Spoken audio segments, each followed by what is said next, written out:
ভালোবাসে আমি নিজে বুঝে নিতে পারি। আমার মালিক আমাকে কতটুকু ভালোবাসে, সেজন্য আমরা গুনাহ করছি কি করে নাই, আযাব দিছে। এখন আল্লাহকে জিজ্ঞেস করেন, মালিক নূহ আলাইহিস সালামের উম্মত গুনাহ করছে, তুমি বন্যা দিয়ে শেষ করে দিয়েছো। লূত আলাইহিস সালামের উম্মত গুনাহ করছে, তুমি জবর করে দিছো। ঈসা আলাইহিস সালামের উম্মত গুনাহ করছে, তুমি আযাব দিছো। মুসা আলাইহিস সালামের উম্মত গুনাহ করছে, তুমি সুবাইয়া মারছো। কই আমরা সিনেমা দেখি গুনাহ করছি, আযাব কই? আমরা জিনা করি, মক্কায় আযাব কই?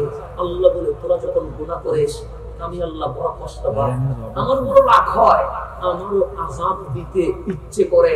নূহ আলাইহিস সালামের উম্মতকে যেভাবে শেষ করে দিয়েছি, ইব্রাহিম আলাইহিস সালামের উম্মতকে যেভাবে শেষ করে দিয়েছি, মুসা আলাইহিস সালামের উম্মতকে যেভাবে শেষ করে দিয়েছি, তোদের উপরও আযাব দিতে ইচ্ছে করে, কিন্তু আযাব দিতে পারি না।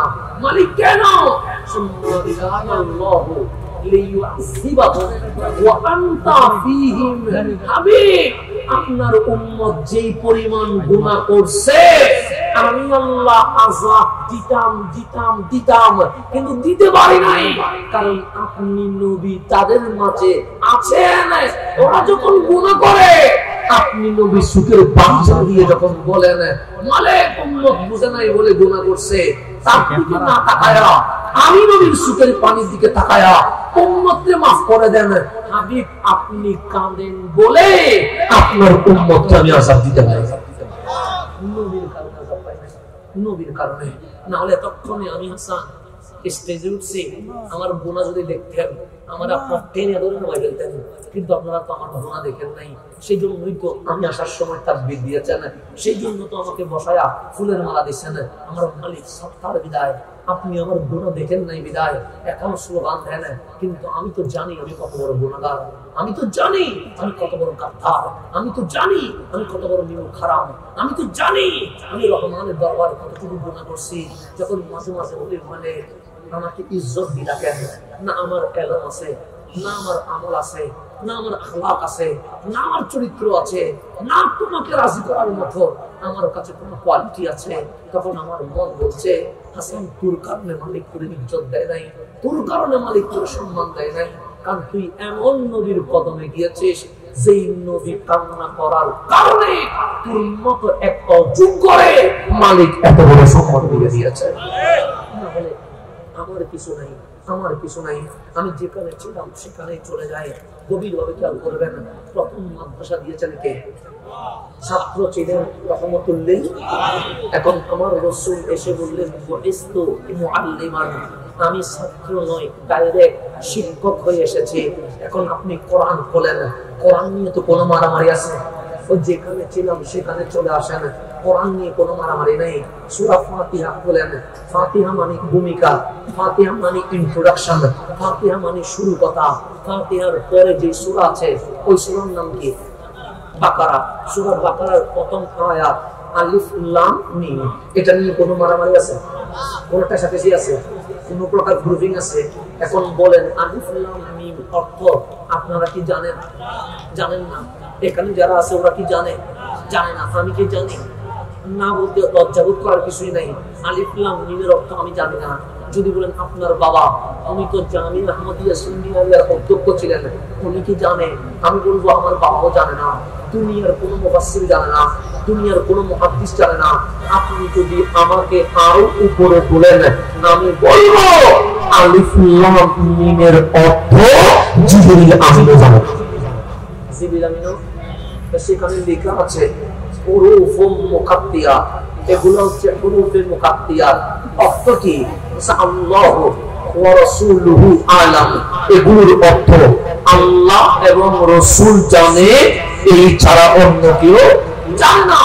আলিফ লাম মিম দিয়ে আপনি কি বুঝবেন? আলিফ লাম মিম দিয়ে আপনি কি করবেন? সেজন্য জিবরিল আমিন যখন আসছে তখন বললেন ইয়া রাসূলুল্লাহ ইসমা, আপনি শুনেন। قال الله عز وجل رب كريم ইরশাদ করেন আলিফ, আমার নবী বললেন ফাহিমতু, আমি বুঝে গেছি। সাল্লাম, আমার নবী বললেন আমি বুঝে গেছি। মিম, আমার নবী বললেন বুঝে গেছি। এরপর জিবরিল বলে যালিকাল কিতাবু লা রাইবা ফীহি হুদাল লিল মুত্তাকিন, আমার নবী চুপ করে আছে। এরপর জিবরিল বলে আল্লাযীনা ইউমিনুনা বিল গায়বি ওয়া ইউকিমুনাস সালাহ। আমার নবী চুপ করে আছে। এরপর জিবরিল বলে ওয়া মিম্মা রাযাকনাহুম ইউনফিকুন। আমার নবী চুপ করে আছে।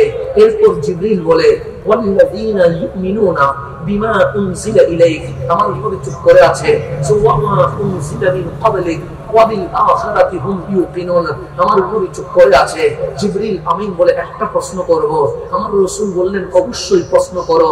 জিবরিল বলে যালিকাল কিতাব থেকে 3-4 খানা আয়াত বলেছি, একবারও বুঝেছি বলেন নাই, চুপ করে রইলেন।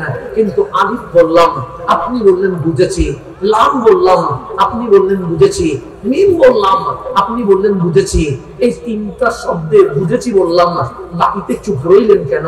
আমার রাসূল বললেন জিবরিল শোনো, যালিকাল কিতাব থেকে তুমিও বুঝেছো, আমার উম্মত বুঝেছে, নতুন করে বুঝেছি বলার দরকার নাই। কিন্তু আলিফ লাম মিমে যদি চুপ থাকতাম, তুমি মনে করতা জিবরিল যেখানে বুঝে না, হয়তো নবীও সেখানে বুঝে না। এই কারণে বুঝেছি বললাম, জিবরিল তোমার এলম যেখানে শেষ, আমি নবীর এলম সেখানে শুরু হয়ে গেছে। এটার নাম রহমতুল লিল। বাস আমি আর কয়েক মিনিট পর বুঝাইয়া ফেলছি আমার মাহফিল। হয়তো এতক্ষণে আমাদের তাহরি ভাই কাছাকাছি চলে এসেছেন ইনশাআল্লাহ। তো গভীর ভাবে খেয়াল করুন, কথা কিন্তু বুঝাই ফেলছি। আলিফ লাম মিম দ্বারা আল্লাহ মেসেজ দিয়েছে জিবরিল নবীর টিচার নয়, জিবরিল নবীর খাদেম। একমাত্র আল্লাহ আমার নবীকে সব শিখিয়ে এই দুনিয়ার জমিনে পাঠালেন। রাসূল আসলেন মক্কায়, মক্কায় মাদ্রাসা বানানো সম্ভব নয়। রাসূল আসলেন মক্কায়, মক্কায় স্কুল দেওয়া সম্ভব নয়। রাসূল আসলেন মক্কায়, মক্কায় ইউনিভার্সিটি দেওয়া সম্ভব নয়। আমার রাসূল মক্কায় কখনো পাহাড়ে, কখনো জঙ্গলে, কখনো রাস্তায়, কখনো বাজারে, কখনো দোকানে ক্লাস শুরু করে মাদ্রাসা দিলেন, সেই মাদ্রাসার কোনো ভিত্তি নাই। কেন? মক্কায় আবু জাহেল আছে, মক্কায় আবু জাহেল আছে, মক্কায় আবু লাহাব আছে, মক্কায় উতবা আছে। এটা শুরু হয়ে গেছে। মক্কায় আবু জাহেল আছে, এটা সম্ভব না। আল্লাহুম্মা সাল্লি আলা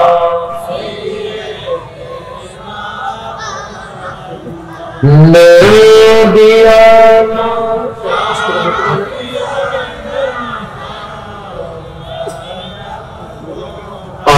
Allahumma salli ala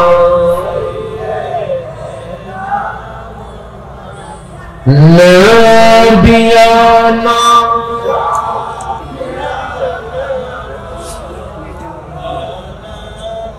এটা গভীর ওয়াজ করবেন। আল্লাহর রাসূল মক্কায় স্কুল দিতে পারে নাই, কলেজ দিতে পারে নাই, ইউনিভার্সিটি দিতে পারে নাই, মাদ্রাসা দিতে পারে নাই। কেন? বন্ধুর চেয়ে শত্রু বেশি। 13 বছর দাওয়াত দেওয়ার পর আল্লাহ বললেন হাবিব, যারা চিনবার তারা আপনি নবীর কদমে এসে গেছে, যারা চিনবার নয় ওরা আপনার কদমে আসবে না। মক্কার জমিনে থাকার কোনো দরকার নাই, মদিনায় চলে যান, কারণ মদিনায় বিয়াদত নাই। অধিকাংশ আশিক রাসূল হয়ে গেছে। মদিনায় কি আছে? যেখানে আশিক আছে সেখানে যাইতে হবে, যেখানে দুশমন আছে সেখানে যাওয়ার দরকার। এটা মেসেজ দিয়েছেন কে?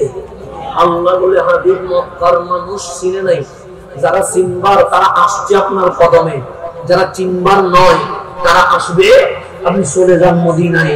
রাসূলের পাক এক অজানা পথে রওনা হলেন। কতই মানমা 28 সফর, 8 রবিউল আউয়াল মদিনায় ঢুকলেন। 12 রবিউল আউয়াল ঠিক মদিনার মাঝখানে আসলেন।